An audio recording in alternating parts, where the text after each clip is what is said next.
Tim's News Explosion. Tim's News Explosion. Tim's News Explosion. Tim's News Explosion. Tim's News Explosion. Tim's News Explosion. Tim's News Explosion. Tim's News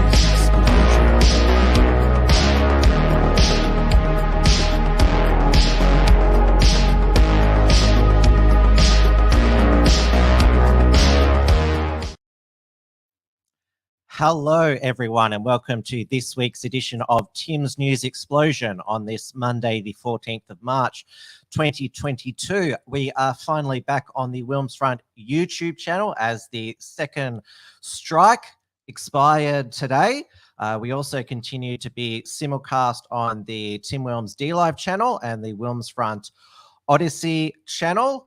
Hopefully, if I use all the appropriate code words, I can remain on at least one YouTube channel for the foreseeable future. The Unshackled YouTube channel still has 2 strikes on it.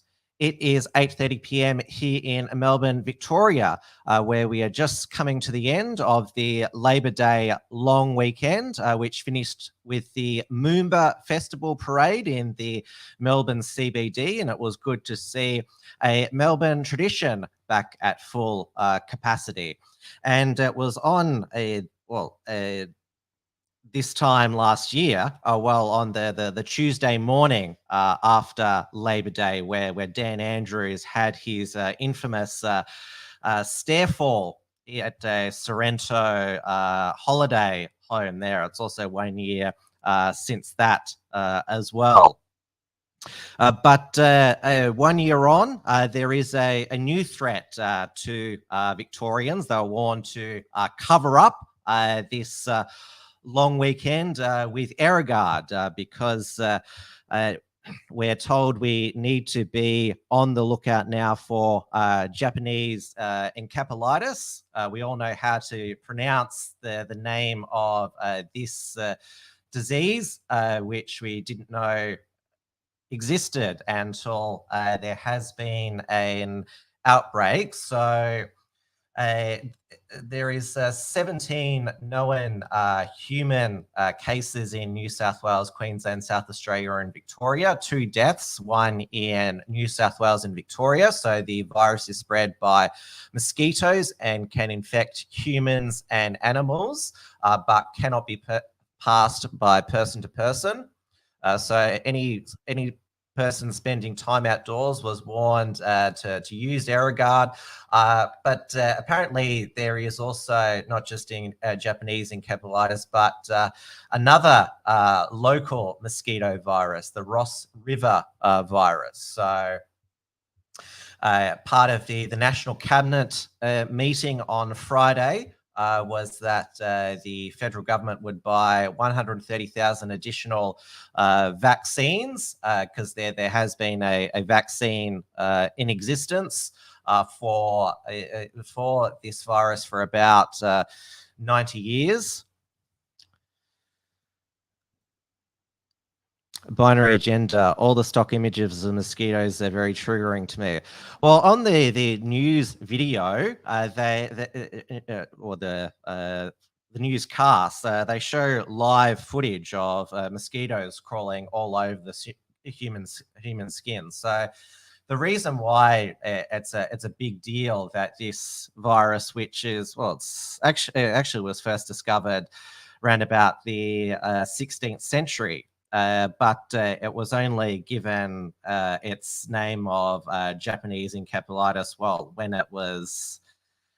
when I say it was around since the 16th century, they didn't exactly know what it was back then, but it was I guess first isolated in Japan. That's why it's called Japanese encephalitis, even though it's not from Japan. It was first around Southeast Asia. It's okay to call it Japanese encephalitis, but of course not the Wu flu. Call it the Wu flu or the China virus, COVID-19. So it is 1 in 200 people who if as it says here, if it's 1 in 200 people are getting encephalitis, that means there's probably another few hundred people infected that you don't know about, because the majority of people will be asymptomatic or not know that they've necessarily be infected and have mild symptoms. So it's only about 1 in 100 which have serious symptoms.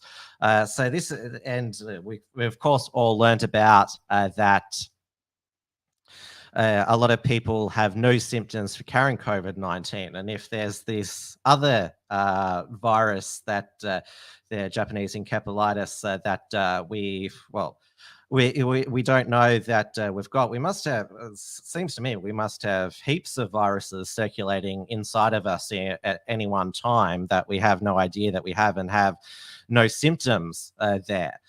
So in this post-COVID pandemic era, every new virus which there's an outbreak of, it's going to be a lot of media sensationalism. There have been proposals to mass exterminate mosquitoes, because they carry, it mentioned two diseases that mosquitoes have, but they're also responsible for the Zika virus epidemic in 2015, 16, which killed about 18 worldwide, but the main worry is that it will cause birth defects in pregnant women who were infected. So, but the main hotspot for Japanese encephalitis in Australia is along the Murray River on the Victoria-New South Wales border.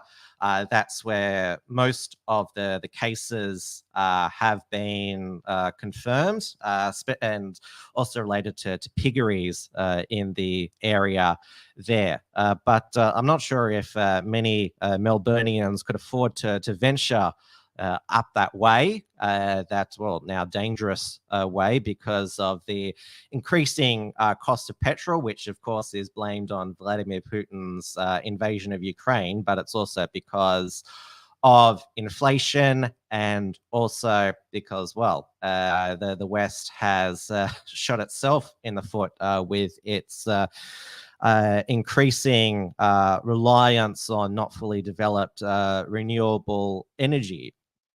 And so these sorts of memes have been going around. March 2021, not allowed to travel further than 5 kilometers away from your house. March 22, can't afford to travel further than 5K away from your home. And we also have stop driving for 2 weeks to flatten the petrol price curve.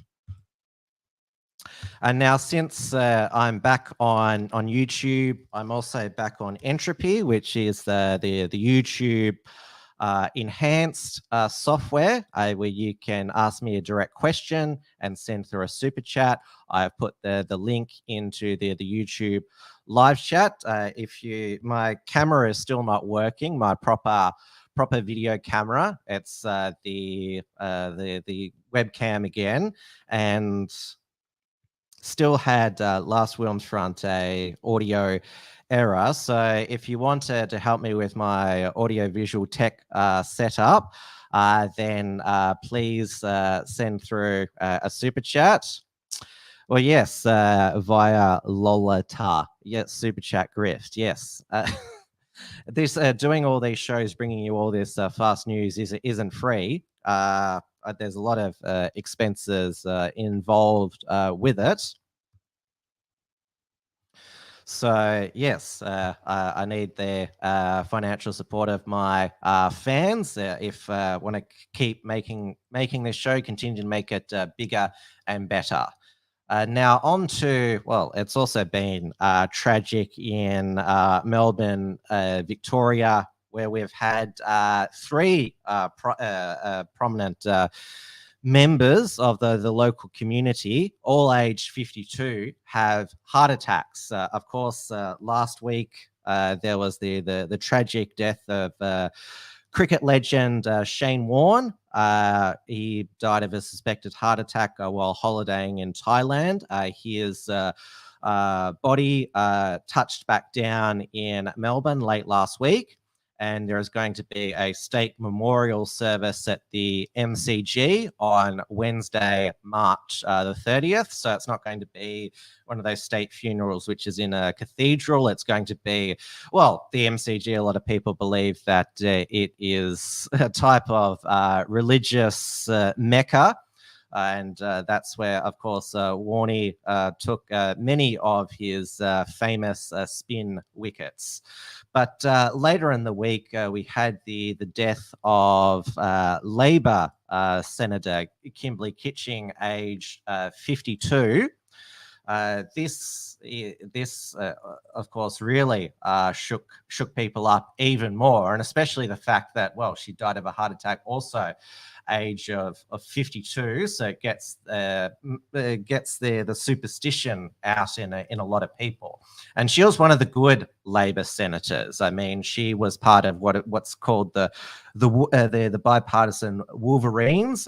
She was aware of the threat that the CCP posed to Australian democracy.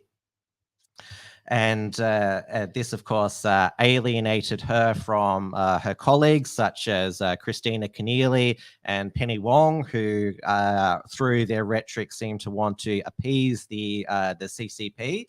And it has been reported, this was first broken by Samantha Maiden in news.com.au, that what contributed to the stress of her sudden heart attack, or it is believed that the stress of her pre-selection being under threat contributed to her fatal heart attack, because you just can't be anti-CCP in the modern Labor Party. She was a captain's pick of then leader Bill Shorten to take up Stephen Conway's Senate seat in 2016. And so she was quite... Obviously, politics is quite stressful, and if your pre-selection is under threat, that contributes to stress in politics as well. Her husband was Andrew Landaloo, who is mainly known as a political scuttlebutt and gossip blogger. So there was also, when she got the Senate spot in 2016, Labor people were also suspicious of her because of who her husband was as well. But as I mentioned, because of her sudden death, the Labor Party will be much poorer. And we want the moderate Labor Party because if ever the Labor Party, the Labor Party are bound to get back into power federally. You want some sane people in that Labor cabinet, and it's certainly at the moment a far left Labor shadow ministry. I mentioned Keneally in Home Affairs, Wong in Foreign Affairs, and of course there's Anthony Albanese as leader. And then on Sunday, there was former Essendon premiership player in 1993-2000, Dean Wallace. He suffered a major heart attack in Echuca and was flown to Bendigo Hospital for life-saving surgery. He survived, thank God. And it's these sudden heart attacks in 52-year-olds, killing two, has led for a public awareness campaign that our biggest killer is still heart attacks. And so the modeling released by the Heart Foundation late last year found at least 27,000 people in Australia were likely to have missed their heart health checks during the coronavirus pandemic. The foundation warned this could potentially lead to a rise in preventable heart disease deaths over the next 5 years. And so, Greg Hunt in his press conference on Friday also reminded people to get their hearts checked regularly as well, because it's tragic that people's lives are suddenly cut short by these sudden events. I mean, 52 is way too young to die in our modern society, die so suddenly. And then we had another Essendon former premiership player fall sick recently. We had Matthew Lloyd. That's the wrong story there. Matthew Lloyd, he has said that he was diagnosed with Bell's palsy, where basically it felt like his face was paralyzed. He's only 43 years old. So yeah, there's obviously a lot of people because of the pandemic, a deferred medical care, which is a shame. And so, yeah, we're seeing the long consequences of these lockdowns. Where remember the gyms were shut, but McDonald's and KFC and Pizza Hut were all still open. McDonald's, Pizza Hut, and KFC are closed in Russia. I assume the gyms are still open in Russia. But yeah, it really, the unintended, well, they were always wrong, the lockdowns, but they're the unseen health costs of the lockdown are now rising to the surface. So yeah, it's quite alarming, these sudden deaths and health issues. Now, moving on to the continuing Russia-Ukraine conflict. So Russia is ratcheting up its missile attacks into Ukraine because they do want to, well, Vladimir Putin does want to, it seems, capture Kiev and install either a neutral or pro-Russian government there, because Vladimir Zelensky, the Ukrainian president, he is not going to back down. I think he's probably more determined than ever for Ukraine to join the EU and probably also join NATO as well.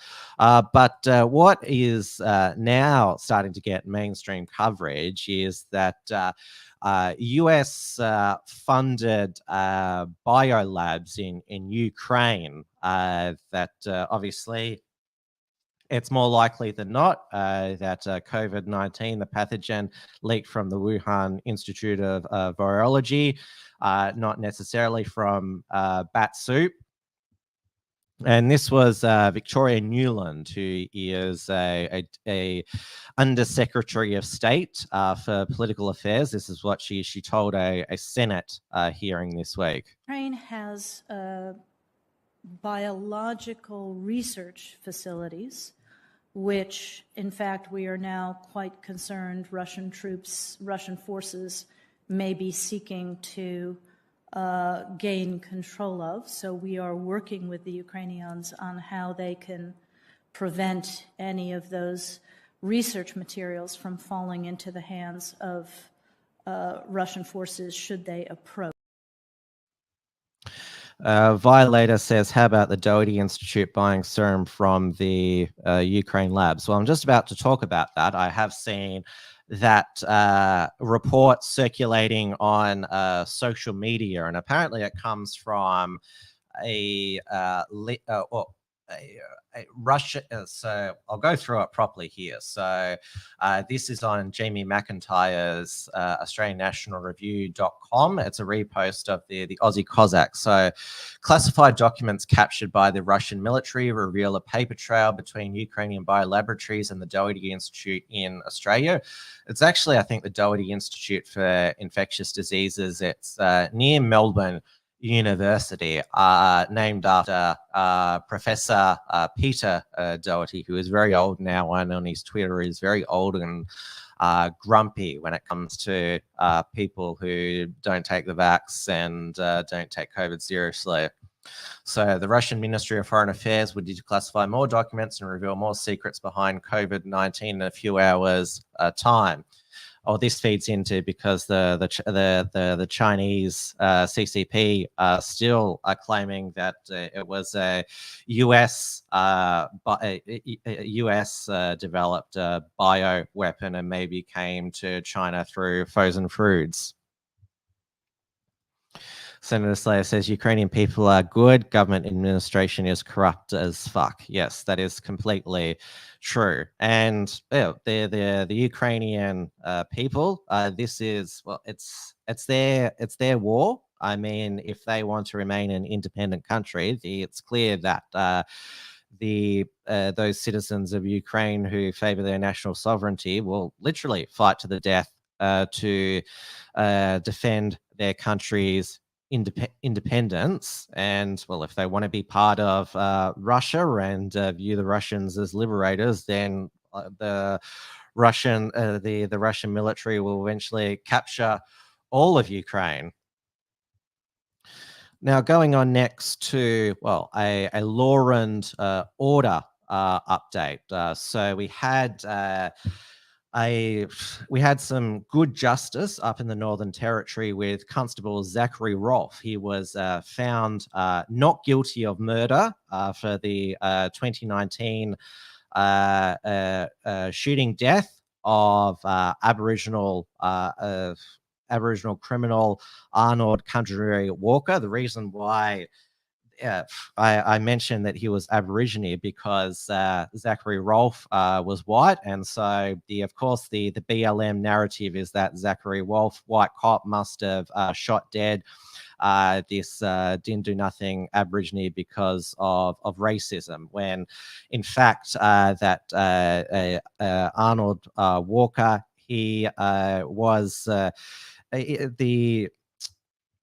the Alice Springs based police were called to this remote Indigenous town of Warrapuli because he was attacking the local police with an axe. And when they arrived there, Arnold Walker, he attacked them with scissors, stabbed them both, and so Zachary Rolfe shot him 3 times in self-defense for both him and his partner, which killed him. And of course, the reason why he was outrageously charged with murder is because, well, the Northern Territory government and the police commissioner, they were probably scared of BLM riots in Darwin, and the Northern Territory Police Association have accused, rightfully, the Gunner government of political interference because he was charged with murder after 3 days. So he should never have been charged with murder and had to go through this nearly 3-door ordeal. So Mr. Gunner told the community that consequences will flow. Chief Minister Michael Gunner, Crazy Eyes Gunner. So he was found not guilty unanimously by a jury of 12. And so thank heavens for the jury system in Australia. It is a much preferable system of justice to mob rule and activist judges. Obviously, we had the US jury last year find Kyle Rittenhouse not guilty, and also find Jussie Smollett guilty as well. And Jussie Smollett was sentenced to 150 days in prison. He still claims that he didn't do nothing, that he was guilty of a hate crime, and believes that he could be, the victim of another hate crime in jail, and says, like, I'm not suicidal, so if I die in jail, I didn't kill myself. So the jury system, it's something that is very much make sure that we don't have a trial trial by media, and the media can't be judge and jury and convict someone. And it's going to be very interesting how, given that, it seems that a lot of the political and media class have already seemed to have deemed that Brittany Higgins accused rapist Bruce Lehrman, well, he's been charged. He denies the charges. He's going to plead not guilty in trial in June. It'll be interesting to see, what will be the result if he is found not guilty by a jury, because it is one person's word against another. But it's the politicians and the media are already assumed that he's already been found guilty. The social media class, they probably would want to get rid of the separation of powers and just pass a law that this person, because we determined, is guilty and should be sent to prison for the rest of their lives. Now, moving on to the free state of Florida. Now, the far left, they've moved on from attacking Ron DeSantis for defending. Well, I shouldn't say defending freedom, but keeping Florida free throughout the past 2 years of the pandemic. But they're mad with him in this post-COVID era, because pretty much all of the 50 states have lifted their statewide mask mandates. So there's a new bill before the Florida House, which is called HR 1557, and as this Cauldron Pool article says, it's called the Parental Rights in Education. It says that it would ban teachers in kindergarten through third grade from providing instruction on gender identity and sexual orientation, requiring schools to notify parents if there has been any change in a student's physical, emotional, or mental well-being, and also provide legal recourse to parents to sue if they believe a school has violated any of those agreements. So I think that second part there, notify any change in students' physical, emotional, mental well-being, basically report if maybe a child is having gender confusion, because there have been cases of schools secretly transitioning young children against their parents' wishes. Now, this is called by DeSantis' critics the Don't Say Gay bill, basically implying that any discussions of homosexuality will be completely banned in Florida schools. And of course, DeSantis is having none of this false media narrative. Parental Rights in Education, what critics call the Don't Say Gay bill, is on the Senate floor. Does it say that in the bill? I know that you support. Does it say that in the bill? I'm asking you to tell me what's in the bill, because you are pushing false narratives. It doesn't matter what critics say. Hold on. It says it bans classroom instruction on sexual identity and gender orientation. For who? For grades pre-K through 3. So 5-year-olds, 6-year-olds, 7-year-olds. And the idea that you wouldn't be honest about that and tell people what it actually says, it's why people don't trust people like you, because you peddle false narratives. And so we disabuse you of those narratives. And we're going to make sure that parents are able to send their kid to kindergarten without having some of this stuff injected into their school curriculum. Yes, so DeSantis made the point that this is to protect very young children from inappropriate, explicit, sexualized education, to, well, basically protect young children from creeps such as this woman who runs Sexy Summer Camp for Children. This is what this woman actually said. That's how we should, get down with yourself, explore your own body. Masturbation is really healthy, and I recommend it to people of all ages. All ages. As soon as my nephews could talk, they were doing that. That's what they were doing. Kids touch themselves. Kids start to ask questions, and we teach them the language for their bodies, right? That's your nose, touch your nose, show Aunt T, you can touch your nose. But my sister's not saying that when they're tugging at their penis, right? But It feels good, right? We have to learn ways to talk to young people about this so that they know how to explore their body consensually so that it's not in public, right?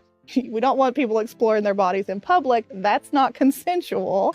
But exploring your body at any age, grandmas, grandpas, all of us need to be exploring our body. That is like, and she unfortunately she is not an extreme perverted fringe minority. I mean, well, thankfully I grew up in well, it was still an age of certain innocence. I mean, I wasn't taught about what masturbation was until 14. Yet she wants to tell teach toddlers about it. And well, that's obviously the worst example. And but there is still well, instruction in schools across the US, which is aimed at indoctrinating young children in LGBT rainbow ideology, literally making them pledge allegiance to the rainbow flag.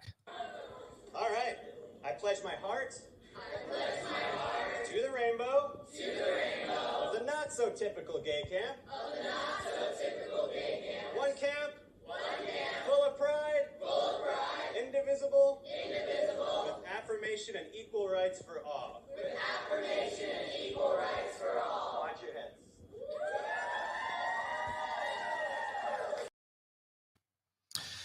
Again, that's appalling, and it's so disingenuous for them to say that this bill will endanger, what is it, LGBT adolescents, which is of course is teenagers, and of course this bill only covers kindergartens to grade 3s, and of course the teachers and students can still say gay in kindergarten to year 3. It's just not allowed to be instruction into LGBT indoctrination. Of course, gay doesn't just mean homosexual. It also means happy. Like if somebody says, I'm very gay, it also means I'm very happy. It doesn't necessarily mean I'm very homosexual.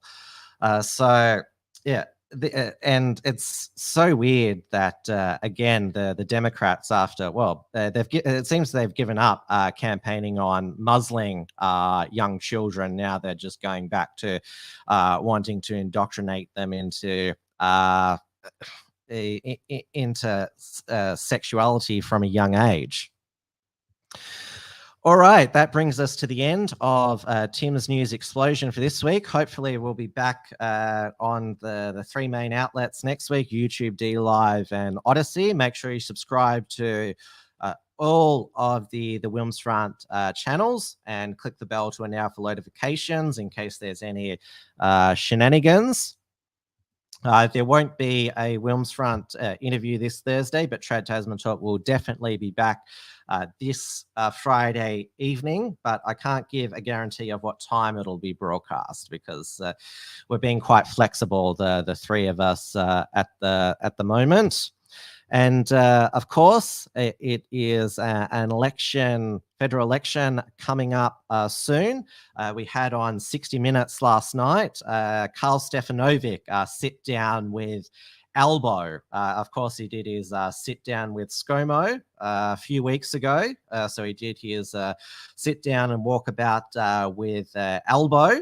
And Karl Stefanovic seemed to go on quite a bit about Albo's weight loss and glasses. So I wonder if Karl Stefanovic, if he'll feature, say, do a sit down with Adam Bant of the Greens, that'd be quite interesting. That'd be definitely the odd couple, Karl and Adam Bant, or maybe he might sit down with Craig Kelly. Would he be game enough? Because Craig Kelly's unvaccinated, though Karl told on today's show Dr. Nick Coatsworth when talking about the 4th booster and the flu jab for the Florona season. Karl basically said, I've had enough vaccines, binary agenda. We'll cover the SA election results. Yes, because South Australians go to the polls this Saturday, 19th of March. And by the state of the polls, it looks like Labor opposition leader Peter Malinakis will defeat the one-term Liberal Stephen Marshall government. And, well, there's been nothing liberal about Stephen Marshall over the past 2 years. I mean, he's been one of the biggest COVID bedwetters in the nation, on par with all the Labor premiers, outsourcing the pandemic response to the Chief Health Officer Nicola Spurrier and the Police Commissioner Grant Stevens. And Peter Malinakis, who's the Labor opposition leader, he is one of the good ones. I mean, he is from the social right of the Labor Party. He said that he didn't join the Labor Party to basically pursue a woke agenda. So he is absolutely, well, roasted marshmallow, pardon the pun, in the debate. So, you know, I don't think South Australians will notice much difference if there's a change in government. Hadron says, "Oh my God, Christina Keneally is going to be in charge of Asia. I'm going into hiding." Well, that's if Anthony Albanese and Federal Labor win the federal election. We'll definitely be having an election night panel. Yes, that would be very bad. I mean, we'd all be put on basically a terrorist list because she wants to put individuals on the terrorist list. And so, yes, I mean, be very frightening if Christina Keneally was in charge of the AFP, ASIO, Border Force. It'd be terrible. So thank you, everyone, for watching tonight. I'll see you on Friday for Trade Tasman Talk. Have a safe week. And, well, we've been blessed in Melbourne, Victoria. The storms forecast haven't come, so we have avoided the rains and, of course, the flash flooding in New South Wales and Queensland. So let's hope that our lucky break weather-wise continues. It's still been very nice. Good night, everybody. Tim's News Explosion. Tim's News Explosion. Tim's News Explosion. Tim's News Explosion. Tim's News Explosion. Tim's News Explosion. Tim's News Explosion. Tim's